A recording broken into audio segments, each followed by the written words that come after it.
All right. Well, good afternoon, everyone. My name is Frederic Bertley. I'm the president and CEO of COSI, and I could not be more excited about today's incredible program, fantastic, unparalleled announcement, and really a true partnership about a giant and a soon-to-be giant as well. So with that, we're talking about Virgin Hyperloop, a daughter company, of course, of Virgin Galactic, getting together with none other than COSI, the Center of Science and Industry, the #1 science museum voted by USA Today in 2020. And we've joined forces specifically around science, technology, engineering, and math educational programming. This is critical in general for this country, in fact, for the world, but especially during this pandemic situation, making sure we have modalities to reach all kids, all people, especially the underserved populations around science, technology, engineering, and math have not been more critical. And we're leveraging on our side COSI Connects, which is our incredible digital portal that includes everything around science and STEM education that you might ever want. It's free. Go to cosi.org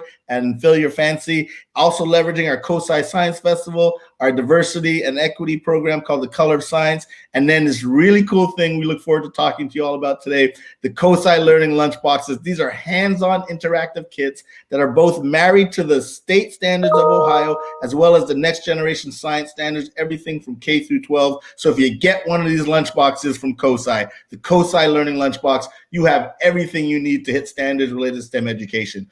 And now, of course, we're talking about launching this great partnership with Virgin Hyperloop to be their national educational partner around inspiring the next generation of scientists, engineers, and people who are transforming the world through technology. So with that, I'm so honored. It's the second time, good sir, that I get to interview you.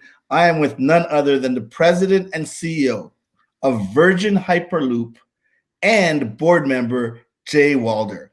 Before I get into the incredible technology of Hyperloop itself, I just got to say, hey, it's great to have you on the show again, or on this show, Mr. Walder. But also, I know your background, but for the listenership, for the audience, just Hyperloop is really cool.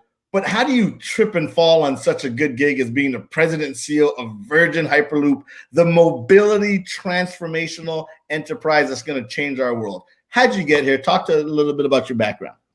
Hey, everybody gets lucky once in a while, Frederic. So you got to know that. First of all, look, let me say, it is great to see you again. We met in Columbus. It was truly, and I do a lot of business trips. It was truly one of my favorite trips that I've ever had, and we can come back to it. But it was really special, and it's good to see you again. Hey, look, I'm gonna tell you the journey just real quick, but here's the thing to think about, which is when I was a kid, I grew up in New York City, and I used to ride the subway with my dad. And when we would ride in those days, in the early days, the older trains, you could look out the window at the front of the train, and my dad used to lift me up.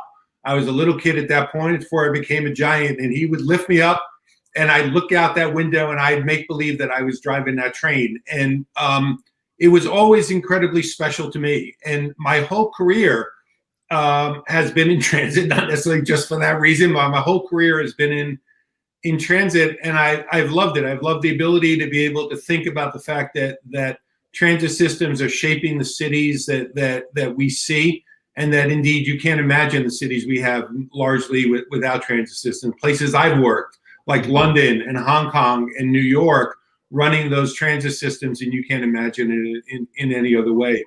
When the opportunity came to do Virgin Hyperloop, I knew this was really special. I tried to keep my game face on, but all my mind, I was looking and thinking, how do I say yes? So it was great. That's fantastic. Well, look, we're glad you said yes. And, going from riding trains in New York City to then running the train system in New York City and other major cities around the world, what an incredible journey. And to end up again, and I don't mean to be dramatic for the listenership, but what's happening with this Hyperloop technology is kind of like the transistor, or even going way back when you're talking about, the telephone, you mentioned the telephone, and then a transistor to the computer, and then to the cell phone. This is a magnus opus moment for mobility. And I want to say mobility, not just transportation, mobility, moving people at significantly high speeds from one city to the next. So we're going to talk about that technology in a minute, but I'm glad you remembered coming to Columbus. We like to say we are the city that does not stop loving everybody we invite. And you came to Columbus because what's really special about Virgin Hyperloop is you're working on this incredible technology and you realize, wait a minute, this is technology that's going to revolutionize the world, yet the world doesn't really understand it. So instead of staying in your hyper research, an innovation tank bubble, you said, we're going to do a cross America tour showcasing this technology. And you picked, the state of Ohio, where that other small transportation thing called flight was developed. You picked the great state of Ohio and the great city of Columbus, and then COSI to actually launch this national trip. And you did it by not bringing a prototype, but you actually bought the Virgin Hyperloop 1 pod, XP1, the pod that went over 500 at that time, over 550 miles per hour. And I now you can go even faster. And you launched that road tour from our front door at COSI. So with that, talk to the audience. What's really behind that technology? What kind of tech is involved with that? So by the way, let me just pick up on one thing that you said. One of my favorite things to do is to go to our test facility in Las Vegas, and that's where we do all of this out in the desert, about 20 minutes outside or 30 minutes outside of Las Vegas. And I will tell you that to this day, when I'm riding on the highway there, and you can just see it off the highway, riding on I-15, I get chills. Actually, when I think about it. And so I love that is exactly the thing, bringing it across America, showing it to people, seeing the way people are reacting and knowing that it was the real thing, I think is super special. Hey, this is what I think we're doing right now. And you use the word mobility, it's the right word. We're developing the first new mode of transportation in over 100 years. I mean, think about it. What have we done? We make faster trains, but trains were developed nearly 200 years ago. We make our cars, and yes, they've gotten better, and a Model T has now become a Tesla Model S, but it's still a car. That's the bottom line. Planes are the Wright brothers, and that's not yesterday in doing it. It's a long time ago now. And this is our first new mode of transportation in 100 years to be able to do it. And what are we doing, right? We're actually bringing together all of the elements that we just talked about. We move in many ways like a plane. Right? You get on a pod and you may think it's a little bit like a train, and it has electric propulsion the way we think of the most modern cars that we have today. The beauty of this is that we're going to run up to 700 miles an hour, that we're going to go from city to city.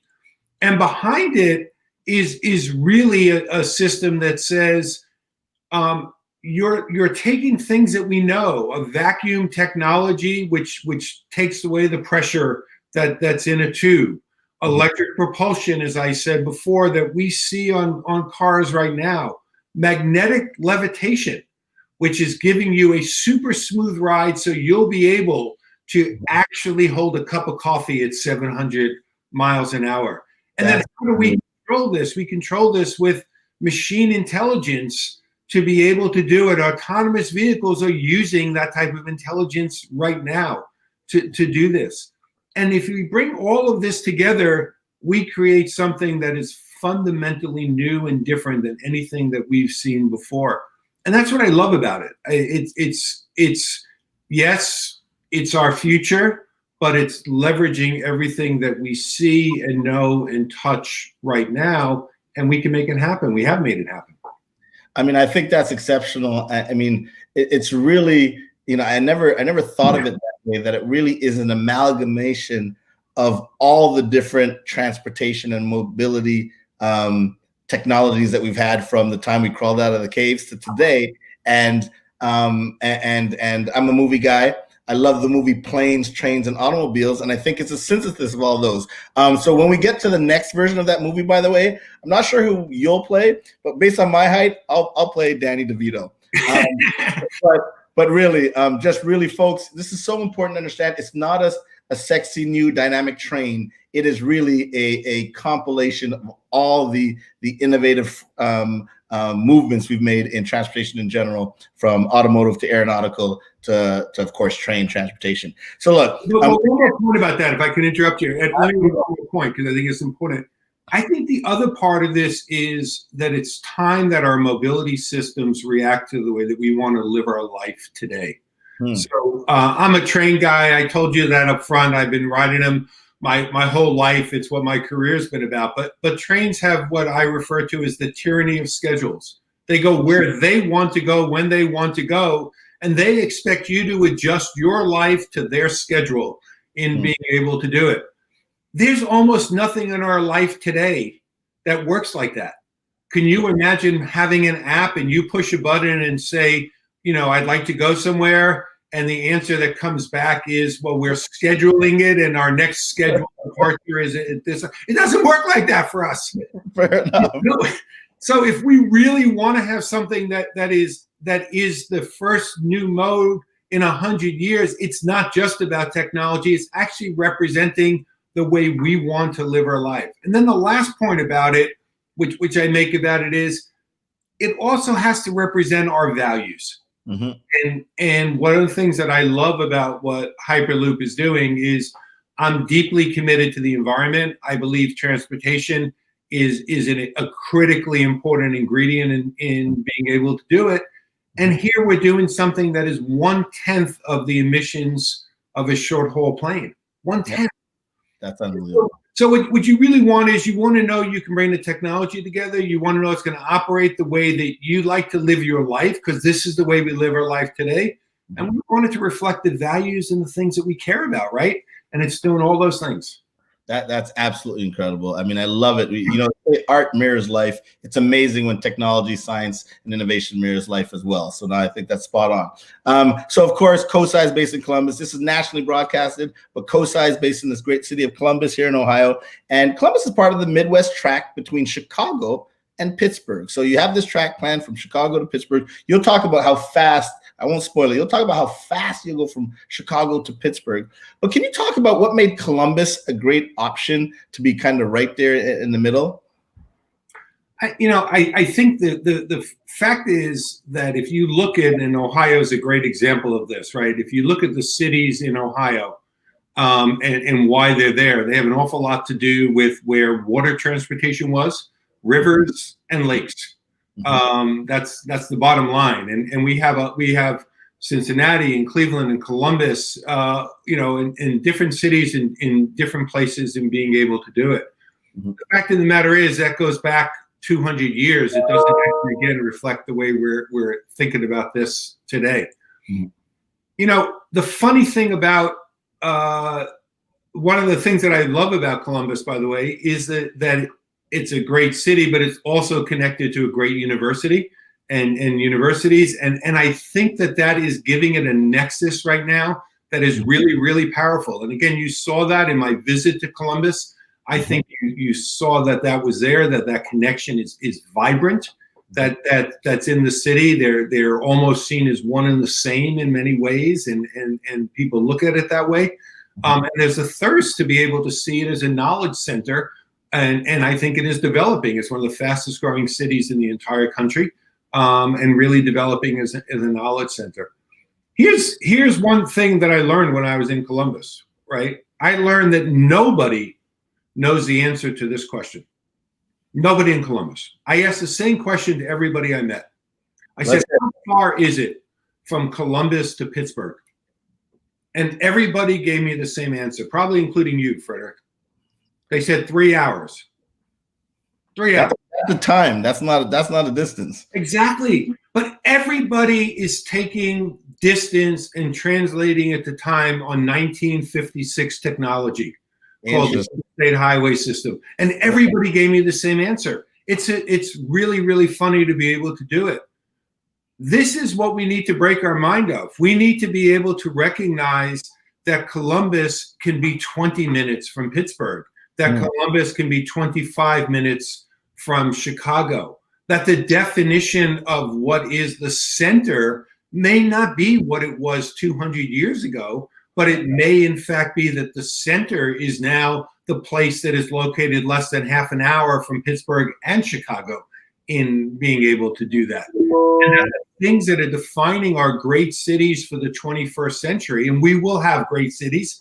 Cities are wonderful places. The things that are defining our great cities for the 21st century are changing. And we have the ability to be able to do it. And once you start to think of it that way, and you start to think about what it means to have the accessibility to all these places for whatever you want to do, for healthcare, for baseball games, which is one of the things that I'd love to be able to do, for culture that's there, for education, that's amazing. That's actually an amazing thought to be able to do it. And all of a sudden, these cities, and here we're talking about three amazing cities, Chicago, Columbus, Pittsburgh, these cities are connected like they're metro stops. Think about that. No, that's really, really exciting. Folks, you are listening to Mr. Jay Walder. He is the president and CEO of Virgin Hyperloop, the company that is revolutionizing mobility, not just for this great nation, but around the world. And today, of course, is the exciting announcement about the partnership between a science center, us here at COSI, the Center of Science and Industry here in Columbus, Ohio, and of course, Virgin Hyperloop, that incredible mobility company. And so, we want to talk a little bit about this partnership because we're so excited, and we're going to get to some questions. We got a bunch of great questions in the private chat, Jay, so I'm coming to you with those questions. But real quick, why is it so important for you as Virgin Hyperloop and an incredible technology, engineering, and now, of course, mobility company to work with a science center, especially in these times around education? Look, science centers are helping us to see what the art of the possible is. And frankly, I think we're at a point in our country when we need to make sure that the education in STEM is getting out and is accessible to all. We have a commitment in our country, in our company, to being a diverse company, to being a company that promotes opportunities for everybody in being able to do it. When I walk into our room, and we're one big open room, I love to look around and see lots of people who don't look like me, to be very frank about that. But if we're going to get there, if we're going to be in that place, we have to make our actions now. And one of the things that we have the ability to be able to do with your help, and one of the things I love seeing about this, is that we have the ability to make this type of education, this type of idea accessible to young children, accessible to disadvantaged children, accessible to people of color, accessible to women who are underrepresented in the science field by a wide margin. And I actually think if we're doing this now, if we're setting that framework now, it's a heck of a lot like the answer that I gave you about how I got into this and riding the train with my dad. You start doing things now, you start doing things at a young age, you feed the thirst of why this is exciting to be able to do it, you feed the imagination of what this could be able to be, and you are creating and you are developing and you are enabling the engineers, the technology leaders of tomorrow. Yeah. That's the story. Well, we could not be more excited to partner with an institution that has a vision like that. And it's funny, you talked about kind of the diversity, and if 47% or whatever the latest number is in this country is diverse, that's half the population. And if we're trying to develop the next level of scientists and engineers that are going to transform mobility, working with Virgin Hyperloop, or coming up with the best cures for cancer, we want to leverage the whole population that this great nation offers. And so really focusing on diversity, and especially the underserved populations, is really, partly it's self-aggrandizing in that it helps just support the country in general, because you're going to get more minds and more diverse thought tackling some important problems. So listen, I promised to get to some questions. We got some great questions. For the next folks who submit your questions, feel free to give your first name and say where you're from. But this first question, which I'm sure you got a bunch of times, Jay, says, what does it feel like to ride in the Hyperloop? And it's followed up, of course, with, is it safe? I can answer the second question. It's absolutely safe. The first question, what does it feel like? It is absolutely safe. It's going to feel super smooth. It is going to glide. You are literally floating on a bed of air, and you're going to glide and feel super smooth in doing it. Anyone who's been on a fast train knows the little bumpiness that sometimes that one has. You won't have that. Anyone who's flown in an airplane and think about we have turbulence. There's no turbulence in our tube. It's super easy and super smooth to be able to do it. Very cool. Very cool. All right, we have Catherine. Catherine wants to know how did you enter the field? You talked a little bit about that, your love for trains, but what excites you most about science, technology, engineering, and math? It's actually I'm not an engineer. But what excites me about it is actually thinking about what this means and what the application of this actually is. I'm already looking and saying, why would this matter, right? And I'll tell you a story. I was working in India last year, and I'm meeting with one of the ministers in India. And I said to him, do me a favor. When you go home tonight, have a cup of coffee, a cup of tea, whatever you're going to do, think a little bit about what this might mean for India if you had this. And I happened to see the person the next day. He's shouting at me down the corridor. He said, Jay. And I said, I went to see him, and he said, I just want to tell you, I stopped last night to think about it. I could not stop thinking about what this could mean for us. That's what I love. I love that idea about it. I love the fact that by bringing this together, this isn't just about bending steel or creating software programs or doing other things like that. It's about affecting people's lives. It's about finding ways to create opportunity. It's about changing the shape and the path that's actually there. That's what I like about it. Oh, fair. Great. Well, listen, we got a question from Twitter here. And again, you have this question all the time, but our audience wants to know, when will we see the first operational Hyperloop? And it's important to mention, Virgin Hyperloop has already shown that this technology is possible in real life. They were the first company to successfully launch a pod. You started at about 200 something miles per hour, got over 500 miles per hour, and now I think you're close to 700 miles per hour. So that's you've tested that. But when is this likely to be operational where people like myself can hop on a pod? So we have, as you say, already proven this, and thank you. You said it better than I can. We've run over 400 tests in doing it. We will now go through what is a full certification process to be able to take this, and that will be completed by about 2025. I think your first route you will be riding, I hope, by the end of this decade. Wow, that's fantastic. And since you said certification route, I mean, I know it's probably a huge process, but just give us the highlights. What's involved in going from a concept of something like Hyperloop to then certification? I'm assuming this is certified by the US government, or is there a separate agency? And just it highlights, what does it mean to be certified? Well, first off, by the way, one point here is it does have to involve government, right? We trust government to be the authority to be able to say that.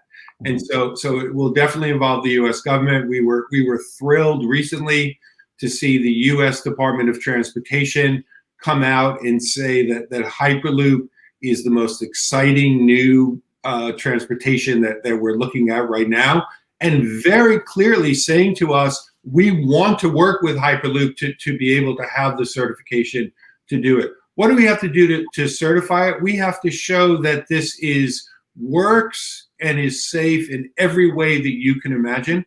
And what that means is we need to do it when everything is working well. We need to show that we can deal with it when things aren't working well. We need to show we can deal with emergency situations that can happen as well. Exactly the same thing, by the way, that you do if you're riding an airplane. You have to be able to prove all those things. 99.9% of the time, everything should work well, and I hope that's the case. In the very rare sense where it does not, we prove that the system is safe and everybody will be okay.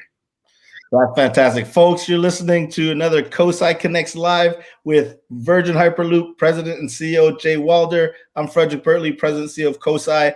We are talking about this great partnership between the Science Center, COSI, and Virgin Hyperloop, all around STEM education for all people, but especially the underserved. We're taking questions from the chat. I can't make this up. Are you ready, Jay? Are you ready where this question is coming from? Go for it. Ingemar from Sweden is listening in. Gotta love that. was listening. Ingmar wants to know, the Hyperloop is the only thing on my bucket list. Can I do that by 2040? And I know you talked about that, but I had to read this great question from Sweden. I love the question. Oh, yes. We're going to be there. So Abby will be thrilled to satisfy your bucket list. We'll be there. That's fantastic. And related to that, Pedram from Facebook wants to know, and you talked a little bit about it, what are the other countries that this will be working on? You mentioned India. How fast do you think this will kind of trickle around the globe? Well, a number of countries have been looking at it, but I'll tell you that there are 3 places that we've been working outside the United States where there's a tremendous amount of work going on right now. In India, we've been working on a project from Mumbai to Pune, 2 cities.